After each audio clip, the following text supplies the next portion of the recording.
You've felt it before, but never said it out loud. The moment someone goes quiet when you walk in, not because they admire you, but because they're calculating you, measuring the risk of saying the wrong thing, adjusting themselves to avoid triggering you, and in that silence you mistake control for respect, power for authority, fear for loyalty. But something always feels off, something unspoken, because deep down you sense it.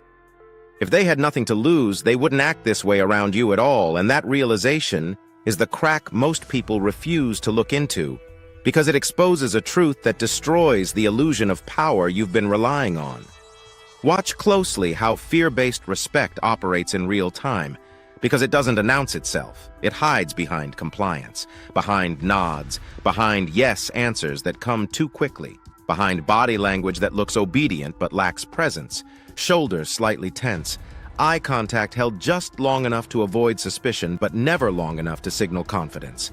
And in those micro-expressions, there's no admiration, no alignment, only avoidance.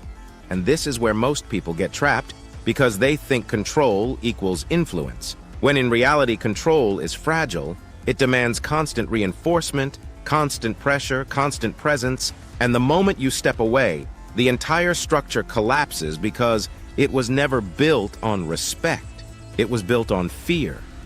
The dangerous part is that fear creates short-term obedience, and that's what hooks people, because it works fast. You raise your voice once, assert dominance once, impose consequences once, and suddenly behavior changes. People listen, people respond, people adjust, and it feels like power, it feels effective.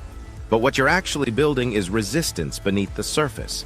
Silent resistance, delayed resistance, the kind that waits for opportunity instead of confrontation. And that's the shift you don't see coming, because fear doesn't eliminate defiance. It delays it, and when it returns, it doesn't come back small, it comes back calculated. Look at the way people behave when authority leaves the room, because that's where the truth lives. The jokes start, the imitation begins, the energy shifts instantly, and what was once respectful silence turns into relief, into release, into subtle rebellion. And that's the moment you realize something critical. Real respect doesn't disappear when you're gone. It holds its shape. It maintains alignment even in your absence. But fear-based systems collapse the second they're not being enforced. And if your influence only exists when you're present, then it was never influence. It was surveillance. Now, here's where it gets deeper, because fear doesn't just affect how others see you. It reshapes how you see yourself. You begin to rely on intensity, on pressure, on dominance cues, because without them you feel invisible. You feel like control is slipping, so you escalate. You become sharper, colder, less accessible, thinking this strengthens your position, when in reality it isolates you, because people don't connect with fear. They comply with it, and compliance has no loyalty, no depth, no long-term alignment. It's transactional, conditional, and temporary. There's a subtle moment most people miss, and it happens when someone challenges you, not aggressively but calmly, directly, without fear in their tone, and instead of seeing it as strength, you feel threatened, because fear-based authority cannot tolerate equal presence. It requires imbalance to survive, and that's the paradox. The more you depend on fear, the less you can handle genuine confidence in others, because it exposes the limits of your control. And once that exposure happens, everything shifts, because people start to notice, and perception is where power either stabilizes or collapses. The real danger isn't that people fear you, it's that they stop revealing themselves to you. They filter everything, they hide intentions. They tell you what maintains safety instead of what reflects truth.